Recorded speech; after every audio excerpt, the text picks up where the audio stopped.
Welcome to the Imperfectly Empowered podcast with leading DIY lifestyle blogger Anna Fulmer, where women are inspired with authentic stories and practical strategies to reclaim their hearts and homes by empowering transformation, one imperfect day at a time. Hi, and welcome back to another episode of the Imperfectly Empowered podcast. I'm your host, Anna Fulmer. Today on the show, we have Dr. Juliet McGrattan. Dr. McGrattan spent 16 years working as a National Health Services general practitioner and now uses her medical knowledge and love of running to help and inspire others to lead active lives. Welcome, resident health expert for Women's Running Magazine and award-winning author, Dr. Juliet McGrattan. Dr. Juliet McGrattan, welcome to the Imperfectly Empowered podcast. It's an honor to have you. Thank you very much for inviting me. I'm really excited to be here. You are across the pond. Remind me the time difference. I always forget. I don't know. It's 1:15 here. What's it with you? Yeah, because we're on the East Coast, so it's 9:15, so it's 4 hours. Yeah. It's usually 5, so our clocks go back at a different time or go forward at a different time. We just jumped ahead. Mm-hmm. Yeah, and we don't go till the weekend, I think. So I'm glad we both turned up at the right time. Yeah, that's true. That's a good point. Where in the UK do you live? Remind me. So I live in the northwest, so in the Lake District, the bottom of the Lake District, north of Manchester, in a little village in the middle of nowhere. Okay. Well, listen, if nothing else, everyone can enjoy your beautiful accent. I love the English accent. I'm British at heart. I am British at heart. We actually lived in Scotland for 4 years. My dad got his doctorate at the University of Aberdeen. And when we moved back to the States, my parents just incorporated so much of British culture, a lot of the entertainment, books, movies. So I feel like I've grown up with a very British. They don't drink coffee. They only drink tea. That's me. Yeah. Yes. I trained at the University of Dundee, which isn't that far from Aberdeen. Okay. So it's a great place to be. Wonderful. I love Scotland. Yeah, I would love to go back just to Britain in general. So you were a general practitioner in the UK for 16 years. And so all of us listening understand, would that be equivalent to primary care here in the United States? Were you an outpatient primary care provider? Yes. So GPs here work in the community, primary care, family doctor, if you like. So see a bit of everything and help patients sort of start their journey in the healthcare system. Yeah. Yeah. So talk to me a little bit about sort of the journey, what sort of transpired to get you to where you are today, the love of running combined with your medical experience. Tell us a little bit about that story. Yeah, sure. So I was working as a GP and I just had my third child. And at that point, I wasn't really doing very much exercise. I was just sort of doing what I needed to get through the day with 3 preschoolers. But I was just feeling, I don't know, I just needed something. And I knew I needed to get fitter. I wasn't really enjoying my body. I didn't feel very strong. So I decided to start running. And really, I just chose running because of where I live. It's a very small rural village, no facilities, no classes or anything at that time nearby. And I could just do it in 20 minutes. I could go outside and be back within 20 minutes. Mm-hmm. So I started with a friend and I really just discovered that running did so much for me mentally and physically. It was incredible. I just suddenly thought, this is an amazing medicine. And I need to share this with my patients. And that's how I sort of started, really just talking to my patients about not running in particular, but just physical activity and movement, and how there's really good evidence for improving your physical health and your mental health. And I became very evangelical about it and just knew that I needed to share it and I needed to do whatever I could to get that message out there. So I began writing for a running magazine, bringing in my sort of medical knowledge and my GP hat to problems that runners were facing. And it went from there, really. More writing, a couple of books, a blog. And then eventually this kind of alternative career that I was building became so big that I decided to leave general practice altogether and just move fully into sort of trying to share my mission of getting people active and helping them to stay active, particularly women. That makes it all sound very quick and easy, but it was a very long, drawn out process. Oh, it's so true. If only it was so quick and easy. I resonate so much with what you're saying. I don't know actually if you know this about my story, but I worked in emergency medicine as a nurse practitioner, and I was there for 10 years and very similar, transitioned. I was doing a blog on the side and built this side career and was able to step into something that I found myself even more passionate about than what I was doing at the bedside. So I just left bedside medicine a little over a year ago now, but I resonate very much with what you're saying. And it's beautiful when you never would have planned it that way, but you enter into this really incredible opportunity to combine past expertise and experience with a current passion and love. So it's a beautiful thing. I'm curious, in that time of transition, what were you finding with your patients was the number one barrier for them to incorporate physical activity into their life? Did you see a mindset that was consistent or circumstantial barriers that might have been there, whether it be environmental or whatever? Talk to me a little bit about, as a practitioner, I'm sure many people will resonate with this. What were some of the barriers that you were seeing to physical health? Yeah, huge. Or activity, huge, I should say. Yeah, huge numbers of barriers. I think probably one of the main ones was seeing it as sport. And the minute you mention sport to a lot of people, you lose them. They maybe watch it on television and enjoy spectating, but don't see themselves as sporty for whatever reason, whether that's been something through their childhood and at school.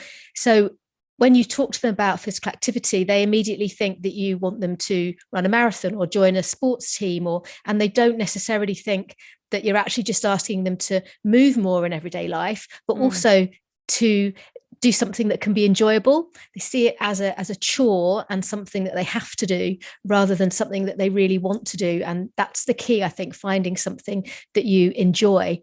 So I think that was probably the biggest barrier, of actually just realizing that they could do it, and it doesn't necessarily mean sport.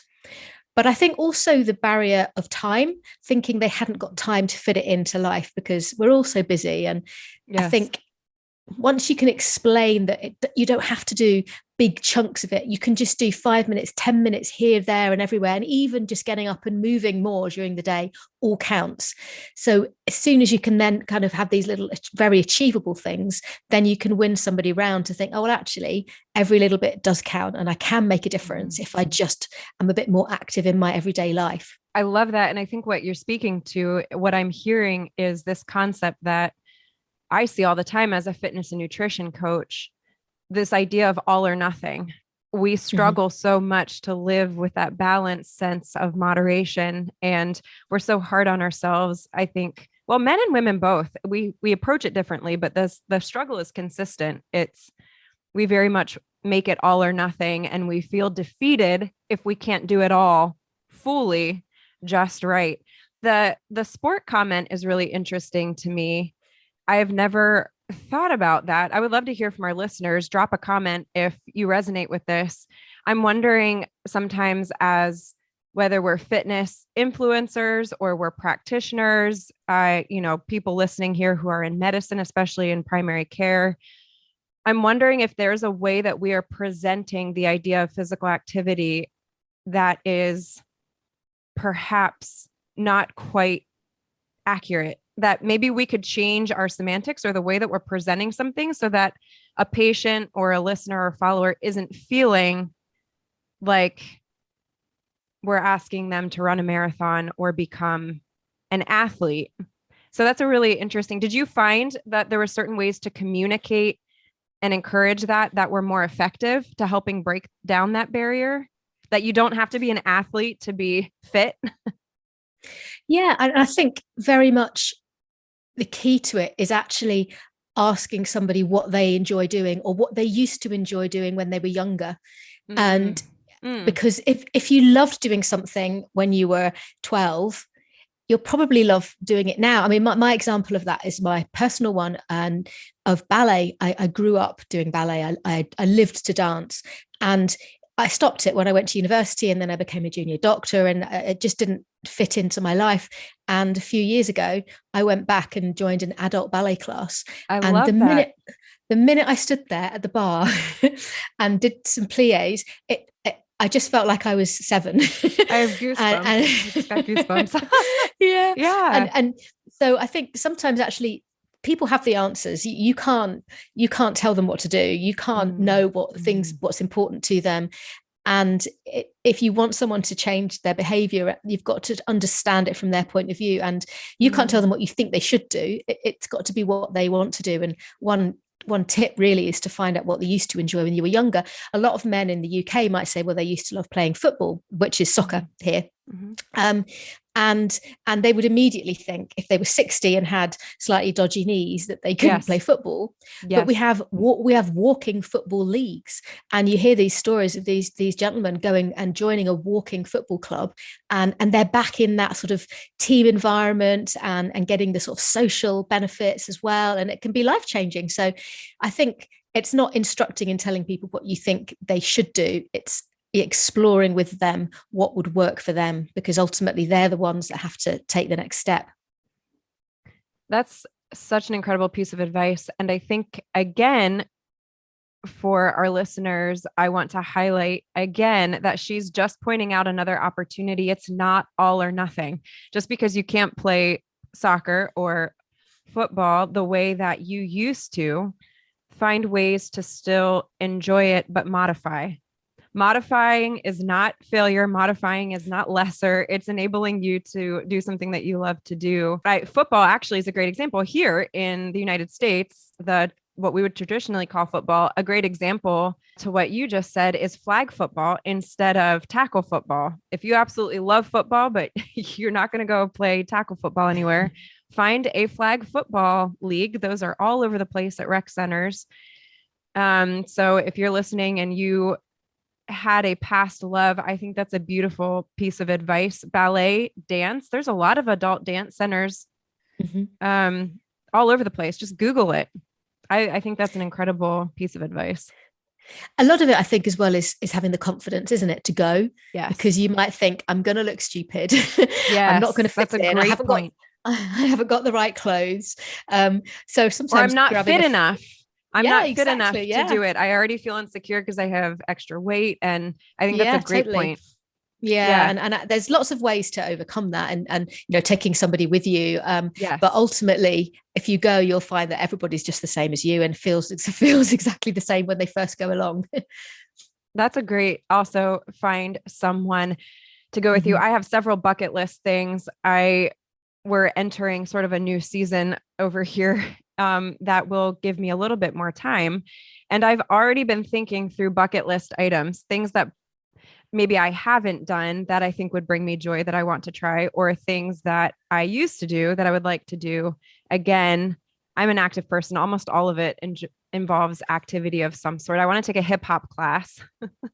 Fantastic. I want to take a hip hop class. I want to be able to break it down in my living room. I dance like a nut anyway here. I might as well look good doing it, or at least somewhat. I would love to take horseback riding lessons.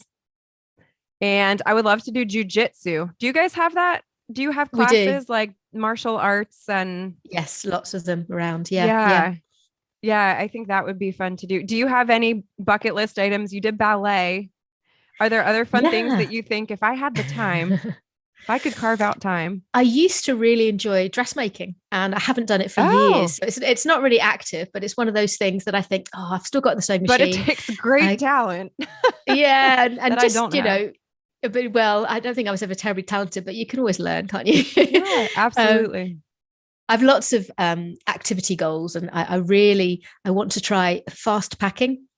I don't know if you've heard of that. No. So I really would love to go to Nepal. I have a lot of links with young people in Nepal, and fast packing is a bit like an endurance running, but you carry all your kit. So you have a big-ish rucksack. So it's a kind of a cross between ultra and hiking, but you take it easy. You take it slowly. Yeah, you take it slowly, and you travel around in Nepal. You travel around to the different tea houses and stop on the way and see the beautiful scenery. And you have a guide. And I'd love to go there, but I'd love to try and explore it on foot. And they call it fast packing. So I hadn't heard of it until amazing. recently, but I'm like, that's what I want to do. Okay. Next time you come on here, you come on here after you've done your fast packing. Yeah. That'll be Fantastic. our I've follow got up. accountability now. That's right. That's exactly right. That's what we love. We're all about goals here. How long is it? I'm curious. You can do as long as you want. I mean, Okay. you could go for a week, or you could go for longer. I think, yeah, depending on how much time you want to be away and how far up Or how into the much I Himalayas think you I'd want be to about go. 2 days. My family hiked all through the Appalachian for an entire summer. Oh, wow. And I don't have the patience for it. I love running. I've been a runner for 23 years, but hiking, I just I don't think I could do any one thing for quite that long. So that's do you amazing. think being a runner has put you off hiking because you'd rather get from A to B more quickly? Oh, what a great question. I think part of it's just my personality. I don't think I just don't enjoy, I can't think of hardly anything, even like vacationing. I love vacationing, but I don't think I could go on vacation for 2 months. You know what I mean? Like I need to do something. I need to have end goals that are kind of varied. That's why I loved emergency medicine, because, you never really knew what was going to walk. I did ICU for a little bit, and that was it was too predictable, too controlled. I loved the chaos of the ER. So I think that's maybe more of it. I think I just I like variety, but I do enjoy short stints of hiking. It is being out in nature and just it's fresh and it is so open. I do enjoy hiking, just not for a couple months at a time, but no, fair enough. Yeah. But I think, that you can't beat it for the headspace, because you've got time to think and gaze and dream and be with nature. I think so important, isn't it, for good mental health? Yeah. In this transition, I also want to give you the opportunity to speak to this. Medicine has always been hard. As you and I both know, medicine has been stressful way before COVID. Many of us were overworked, undervalued, and underpaid even before COVID. But for so many people in the medical field, I can't tell you how many times I have heard this, even before COVID. If I could think of something else to do and make money, I would, which is an unfortunate reality. Obviously, things need to change. But that being said, if somebody, whether they're in medicine or in another job where they're feeling that pull, that I think my heart is in something else, but I'm not sure that I can make that transition. I'm not sure that I have what it takes to make that transition between the security of that 9 to 4 job or whatever it is into my passion. What word of advice would you give to them? Share one of the challenges in that moment. Did you have thoughts where I just don't know if I can swing this, leaving, bedside medicine or practice into this other field? I mean, I don't know about you, but I've certainly had moments where I'm like, man, it was just so much easier to swipe into the ER, to swipe out. I'm done. I'm paid. It's like guaranteed. I'm not trying to figure out how to make money myself. Share a little bit of that journey with us. Yeah. Wow. I think, if I'm honest, people say, oh, it was very brave to make that change. And it was, but I have to say I made it quite gradually. I think probably through fear, but possibly just through being sensible. I couldn't financially just totally lose my income overnight. I also didn't know whether I could pull it off. I didn't know whether books would sell, whether anybody would want to read what I'd written. And so my advice would be, again, it doesn't have to be all or nothing. You can start doing something a little bit on the side. You never know where those things are going to lead you. So I gradually built up plan B before I dived straight from plan A and left it behind for good. But I think I had a lot of mixed emotions. I had an awful lot of guilt, a lot of guilt, leaving my patients, leaving the other doctors in my practice, leaving behind 22 years as a doctor, but all that training, all the money hours, that you poured into, all those night shifts, all those blood, sweat, and tears. So, I think people do think particularly of medicine as a career for life. And I had a lot of guilt. And even now, sometimes that does come back to me. But my experience of that was talking to other people, with all of them saying just what you said then. Look, if I had a plan, I would go for it. You only get one life. Go, take the chance, take the opportunity. Don't feel guilty. We don't mind. From patients and from the other doctors that I work with, they were really incredibly supportive. But I had to have those conversations with them to get that reassurance. But also, one thing that a friend said to me, which was really helpful, was she was like, "Well, but you're all about helping people and about impact. You went into medicine because." Yes. When I was 18, I wanted to help people, just as you do. She said, and in a morning clinic, you might see 25 patients. If you write a really good blog post in the morning, it might get seen by 25,000 people. So if you're really all about making a difference and trying to help people, you shouldn't see this move as something which is negative or giving anything up. It's simply the next step and actually widening the number of people that you could make a difference to. And that really helped me, because it actually made me see, I'm not leaving it all behind. There's so much that I learned and experienced that will help me in what I'm doing next. And I think whatever job you're in, you can have a look at the skills you've developed, the experiences that you've had, and bring them forward with you into your new career, even though it might not seem obvious at first. There are always sort of transferable skills and experiences that you can use to make you even better at what you do in your new job. I resonate with everything that you just said very much.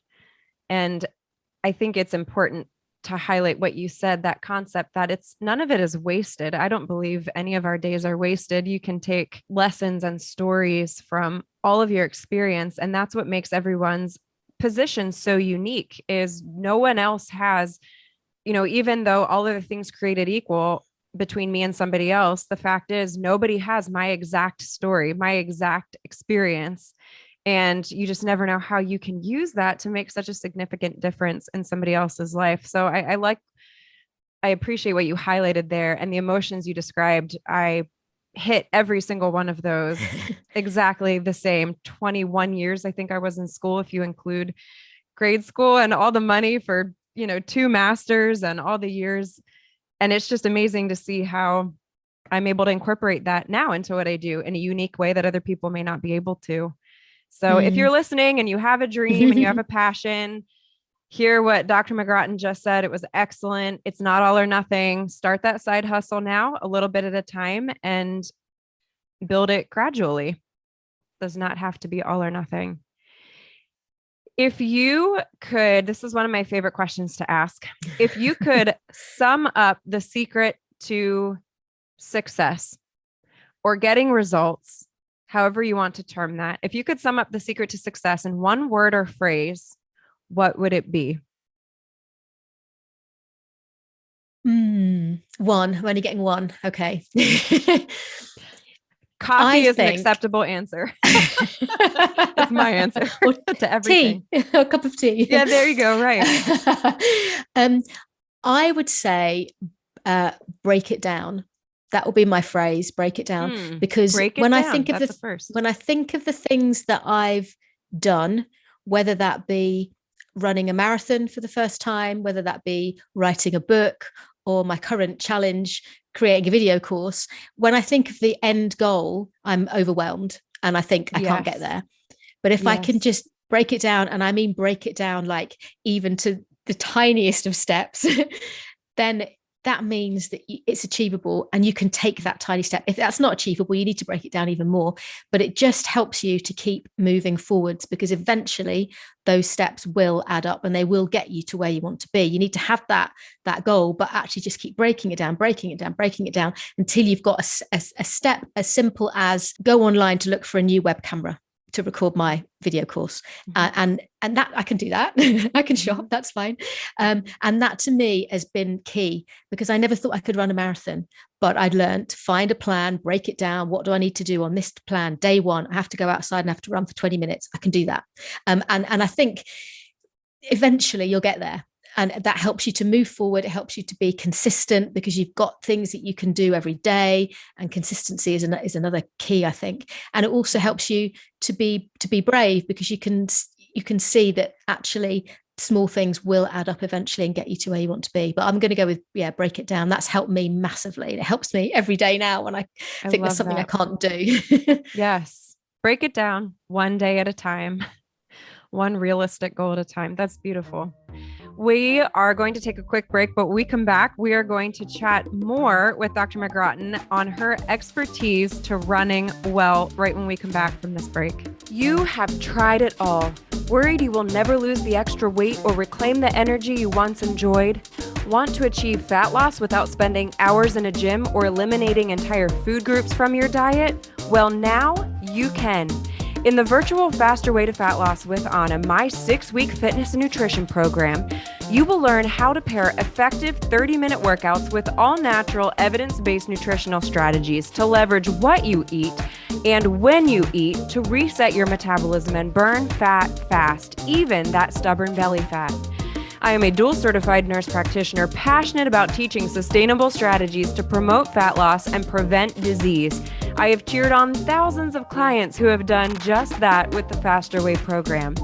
In my 6-week program, the average client currently sheds 7 inches of body fat. 93% report more energy and 89% state that their mental health has improved. 100% of clients report they feel this program is sustainable. Curious to try the program but not sure if the strategies will work for you? Try the Faster Way strategies for free. Head to www.hammersandhugs.com and sign up for my free 7-day fat loss accelerator course today and start your own transformation story. We are back here with Dr. Juliet McGrattan. Juliet, we're going to do a really quick round of this or that. It is going to be 2 options. You can pick one. You don't have to overthink it too much. And we will get started with, I was going to say coffee, and I didn't even think about the fact that you guys are tea. So, okay, tea, black or green? Black tea or green tea? Neither. Ooh, okay. What's your favorite tea? I'll have a little bit of milk in my tea. So black tea, but with a dash of milk. Okay. Do you have a favorite company? Or brand? Yorkshire tea. It's in the northeast of England, so it's not too far from where I live. Yorkshire tea. Okay. Yorkshire black tea. Flats or heels? Flats, because I can't run in heels. That's hilarious. Well, that's fair. That is a great point. Would you rather be a ninja or a pirate? Ninja. Would you rather visit Scotland or Ireland? Oh gosh, Ireland. Because I've seen a lot of Scotland, so I'm going to go Ireland. I've seen a bit of Ireland, but not enough. What's the best thing to see in Scotland? You've been there a lot, you said. If we're going to go to Scotland, what's the one thing we need to see or visit? I would say Glencoe. What is that? Beautiful, is that a castle? It's a great big mountainous area with the valleys and beautiful scenery. My parents have tons and tons of pictures of hiking to old castles, the beautiful old castles. I don't know the names of any of them, but so Glencoe, if you're going to go to Scotland. And what would you recommend in Ireland when you go visit Ireland? Yeah. So my husband's from Northern Ireland and my family, my in-laws live there. And I would say you need to go and see the Giant's Causeway, which is on the north coast of Antrim, on the very north coast of Northern Ireland. And it's, how do I describe it? It's made of basalt rocks, which are shaped like hexagons. So it's an amazing rock structure that you on the beach that you can walk over and explore. And there's a story about the giant and how the rocks got there, etc. So yeah, you'd go to the North Antrim coast and go to the Giant's Causeway. Ireland looks beautiful. That's on my to-go list. It just looks so pretty. Well, and then I have to ask, since most of my listeners are in the US, if someone was going to visit England, where is one place they should go? So near where I am, the Lake District. You have to come to England. You have to go to the Lake District. It's beautiful, quaint little villages and lakes and big hills, beautiful walks. And yeah, it's amazing. My heart's going pitter patter just thinking about it. I just did a podcast with somebody else and they asked, what's one thing you nerd out about? And for me, it's classic British literature. I love Britlet. Jane Austen is my favorite. And anytime I think of like little villages and quaint, I instantly think of Jane Austen's books and it makes me very happy. Okay. All of mine are outside. Sorry. All of my choices are to do with the outdoors. I love it. I'm not a city girl. Me neither. That's fair. I will agree with you there. Me neither. Well, that being said, would you rather run in the woods or along the beach? I'm going to say in the woods. I love running in forests.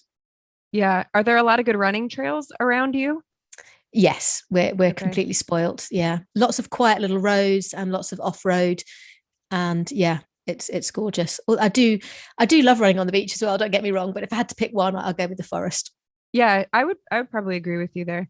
Running on the beach is also very difficult unless you have really packed sand. It's hard to run. Yeah, you've got that lovely image, haven't you, of running along the golden sands? But yeah, it's quite hard on your calf muscles. Yeah, Baywatch, not so much. Not so much. It is. And it's actually when so I ran competitively for 8 years, and we were always told we were not allowed to run on the beach during summer vacation because we were always told it was not healthy for our muscles, fast twitch or slow twitch. So we were encouraged not to be running while on vacation. I think it's something you've got to build up gradually because it is a different set of muscles. So if you suddenly go and do a really long run on the sand, you'll from suffer. Like a track to a beach. Exactly. Yeah, that's interesting. Well, you have clearly spent years and hours of research. This is one of Dr. McGrattan's books, Run Well. I read it. I mentioned before, I've been a runner for about 23 years now. I ran competitively for 8 years. And now I do it for fun, which is so freeing. But you are really passionate about correlating running with not just disease prevention, but also helping people be able to sort through common questions and health complaints as runners. Let's talk a little bit about some of the research. I love research. I'm a research nerd. You highlight several really interesting research studies in this book. One of the ones that I found was fascinating is the research study that you talked about in correlation with dementia. Do you want to talk a little bit about some of the research with running and dementia?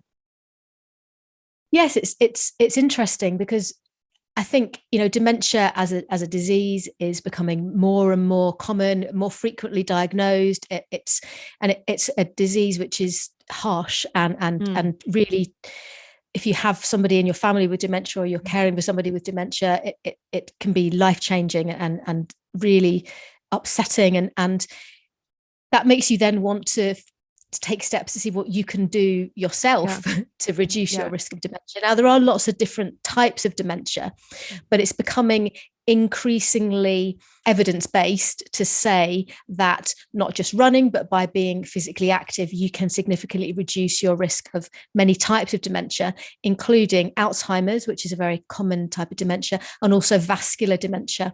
Vascular dementia is where the blood vessels in your brain are usually narrowed in some way and you get restricted blood flow to areas of the brain in the same way that you do with the blood vessels around your heart, causing heart attacks. You can cause areas of your brain not to be so well nourished with blood and can lead to dementia. So I think what was important for me with this was really just to mention it in the first place, because it's not the first thing you think of when you take up running. You think of your heart, you think of your lungs, but actually to relate it to brain health and to say, there's really good evidence now that being physically active regularly throughout your life will reduce your risk of developing many types of dementia. Well, and it was interesting to note as well that there was still, I want to say it was 35%, I could look it up here, but there was still benefit even with mild activity. Again, that not avoiding the all or nothing mentality. It wasn't just going and running 5 miles every day, but even with mild to moderate activity, it was still preferable to none in terms of preventing dementia. Yeah. And I think this is what we were saying earlier about having conversations with people. the recommended guidelines of the amount of physical activity you should do for good health. So to start getting those kind of benefits in your health improvement is not masses. It's 150 minutes a week of moderate intensity activity. And that just means activity where you feel a bit out of breath.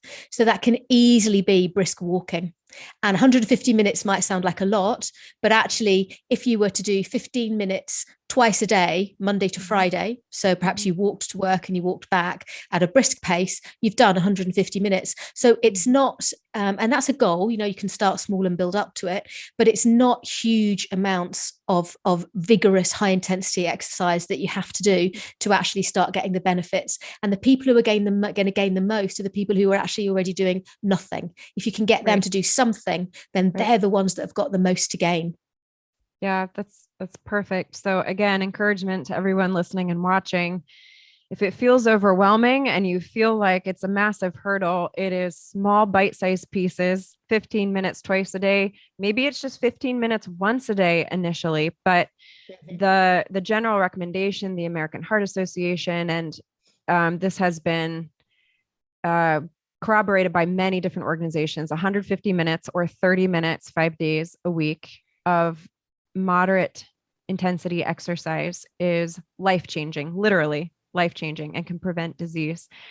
Another one that I found was really fascinating is running inside versus outside. So we all know that running improves mood, stress, anxiety. I've done a whole blog post on the concept of running and exercise as an anti-anxiety and stress reliever and some of the physiology that goes into that. But tell us a little bit. I found it really interesting to see the research. I think it was a Scottish study or a Scottish health survey. I think it was the actual research on reported mental benefits of exercising outside versus inside.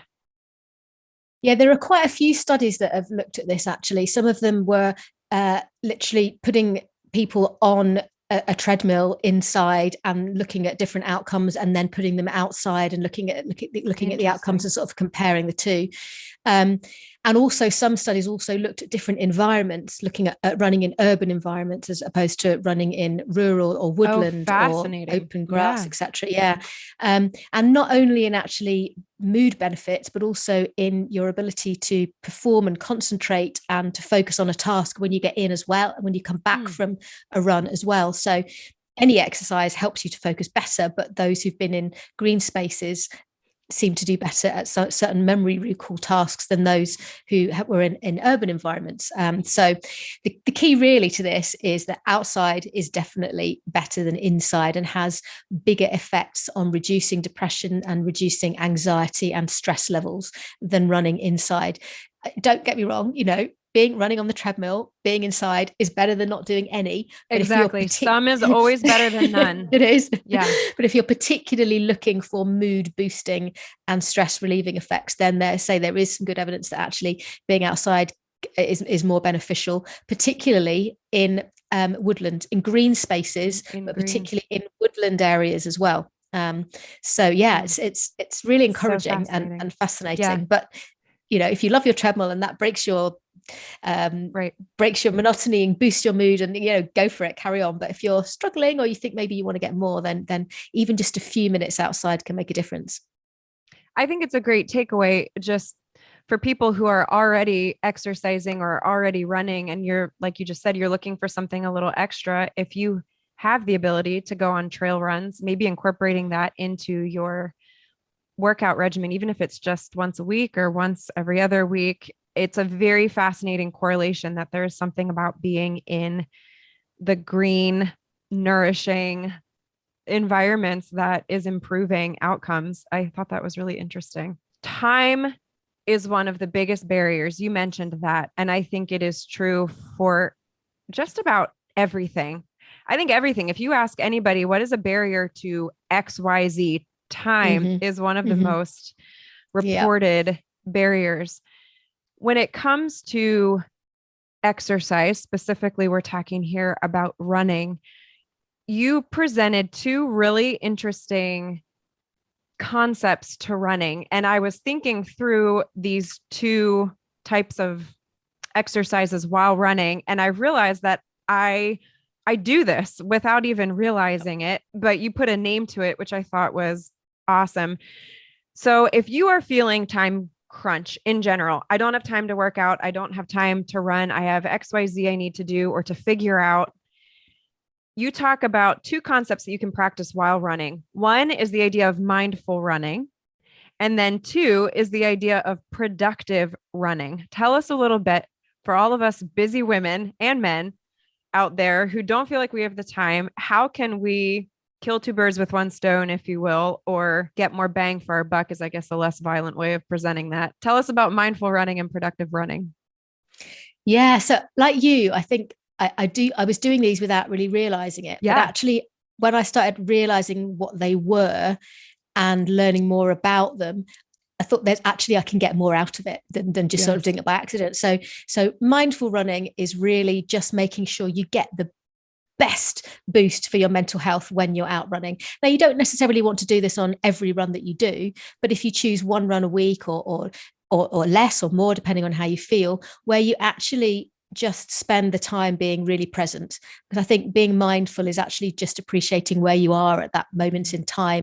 Mm-hmm. So you're not looking at your pace, you leave your tech behind, leave your headphones behind, and you just go out and you choose an easy-ish route. You don't want something that's just really, really hilly where you're going to be just focusing on how awful you feel.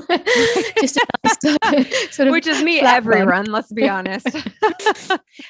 The way I present it in the book is actually just spending time with each of your senses. So what can you see? What can you hear? What can you smell? What can you taste? What can you touch? And spend a little bit of time focusing on each of those, or literally just choosing one. So if you, for example, were looking at the what can you see?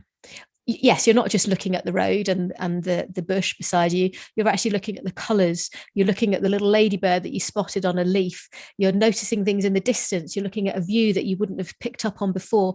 And you're actually just spending time with that one sense and really just enjoying it. So the running becomes very secondary. It's just I think running can be very meditative. It's the thud, the constant sort of thud of your feet on the pavement does put you into sort of a meditative state. And if you can combine that with literally just being mindful and being in the present, you can really find it a very, very good way to relax. So as well as getting your exercise, as well as getting your fresh air and a bit of nature, you're actually spending a little bit of time being mindful, which we know has benefits for your mental health.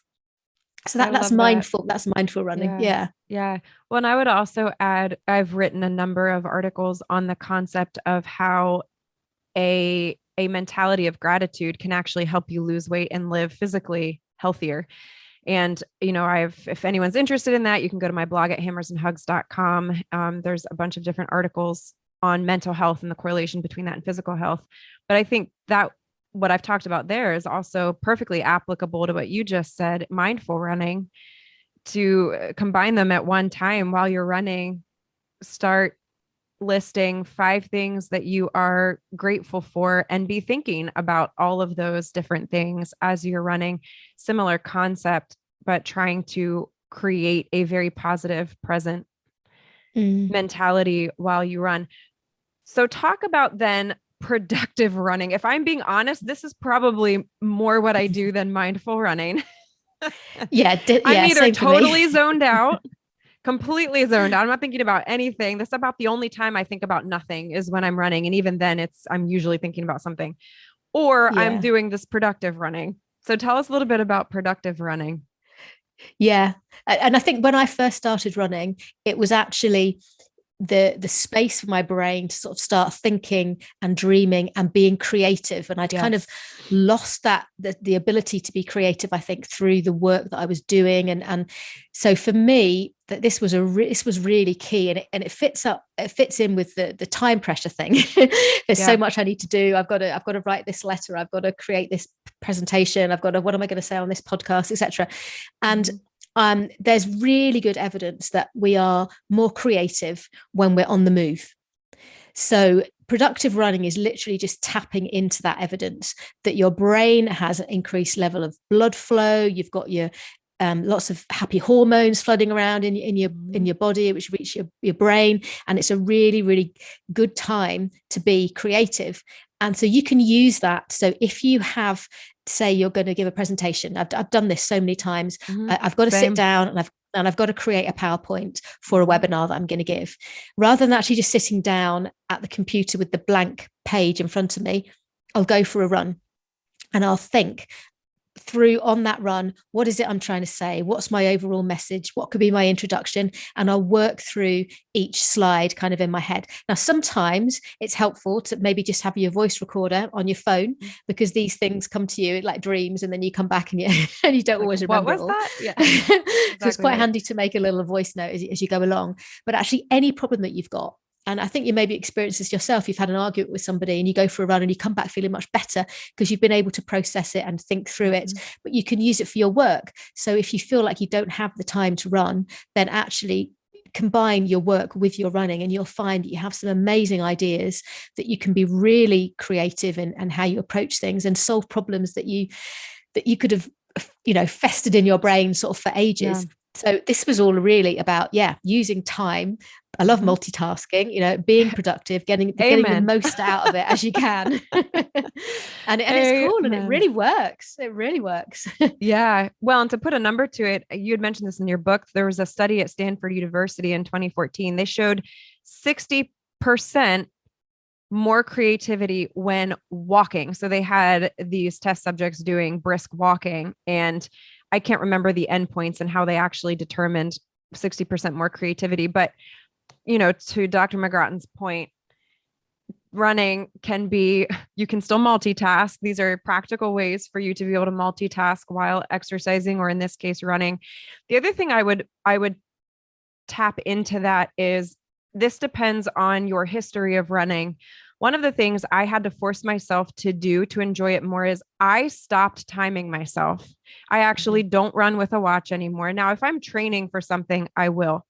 But day in and day out, when I go out for a run, because one, I'm competitive by nature, and I love to see improvement, progress in anything that I'm doing.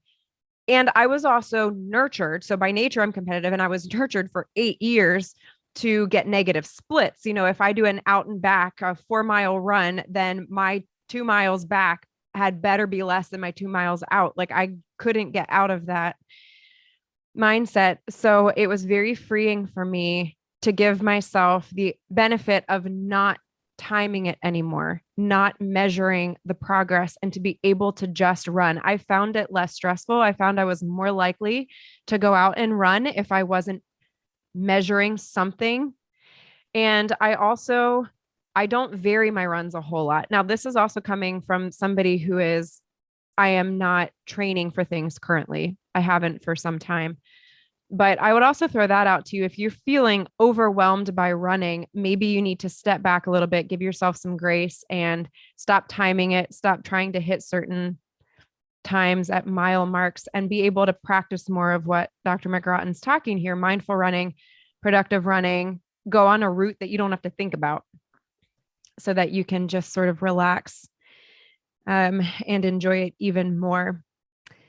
Dr. Julia, go ahead. So I was just going to say, I would add as well that if you're a new runner, be patient, because it does take time before you get to the point where you can forget about the fact you're running.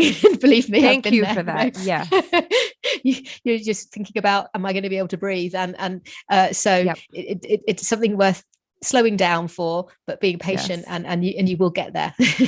Yeah. Well, and I think that's I'm so glad that you said that, because one of the other things with running is you need to establish that several mile baseline. Like, you will get to the place where, again, if we're trying to hit approximately 30 minutes of exercise a day, roughly 3 to 4 miles, depending on your level of fitness, you will get to that point where, I joke that I feel miserable every time I run. That's not true. It depends on how long I'm going, but you can get to the place where that 3 to 4 miles, it's still a workout, but you're not dying. You don't feel like what Dr. McGrattan just said. You don't feel like you are struggling for air. Your lungs are on fire. Your legs feel like lead. you will get past that and you will be able to coast to a degree, and you're still getting the benefit of it cardiovascularly, but it is not as painful. So that is such a great point. And I'm really glad that you said that. If you're in that place, hang in there. I will also say this. I feel like I have to start over a little bit through the seasons. It's just now getting warm. And I always joke that being fit is not the same as being in running shape. They are, you can be really fit and not be in running shape. They are two different things. So it's seasons and cycles. I am in much better running shape at the end of the summer than I am at the beginning of spring. So great point. Give yourself time and enjoy it. Definitely. It. Fitness should be enjoyable. And if it isn't yet, it can become so. Hang in there. Dr. McGrattan, where can people find you? You are passionate about empowering women, especially, I know is kind of your heartbeat with running. Is there anything else that you would want to share with listeners, and where can they find you to learn more about the many, many things that you offer? Oh, thank you. So the best place to go to is my blog, and my website, which is drjulietmcgrattan.com. And that's got all my sort of social handles. And you scroll down, there's a blog, which I post every week with tips and bits and pieces. The other thing that I'd like to direct people to is to 261 Fearless, which is 261fearless.org, which is a global women's running network that I'm part of, and I'm the women's health lead for and a master coach for, which is specifically to help women to become empowered through running. So if you're interested, has been sparked through this, 261fearless.org. 261fearless.org, which is especially empowering women. Yes. It's a charity, it's a nonprofit to empower women all over the world through running, working in all sorts of countries. We've got clubs around the US and all over the world, 5 continents. So that's something that's a really big part of my life. So if you're listening and you think you might want to get into running, that might be a good place to start. Well, I have thoroughly enjoyed this. Me too. We could probably come back again and talk about a lot more. We didn't even really dive into just straight up how to run better, in terms of actual running tips. But the main takeaway here for everyone watching and listening is just for generally understanding health questions in terms of how it relates to running. Maybe you're concerned you have bad knees. Well, how do I start running? Or will running affect fill in the blank? I have this challenge, this medical issue. How will running affect that? She addresses, probably it's a couple hundred different issues if you really add it all up. Stress incontinence. She offers pelvic floor exercises. Women, that's a big one for so many. Highly recommend that you find this book. The link will be in the show notes at hammersandhugs.com.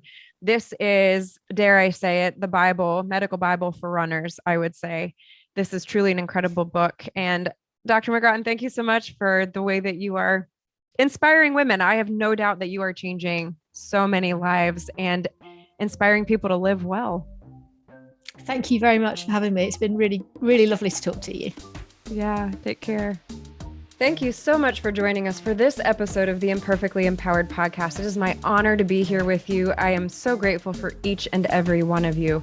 If you are watching on YouTube, be sure to click the subscribe button below so you don't miss a show, and leave a comment with your thoughts from today's episode below.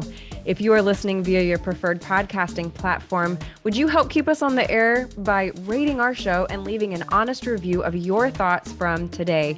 In case you haven't heard it lately, your story matters and you are loved. This is your host, Anna Fulmer, and I will see you here next time on the Imperfectly Empowered podcast.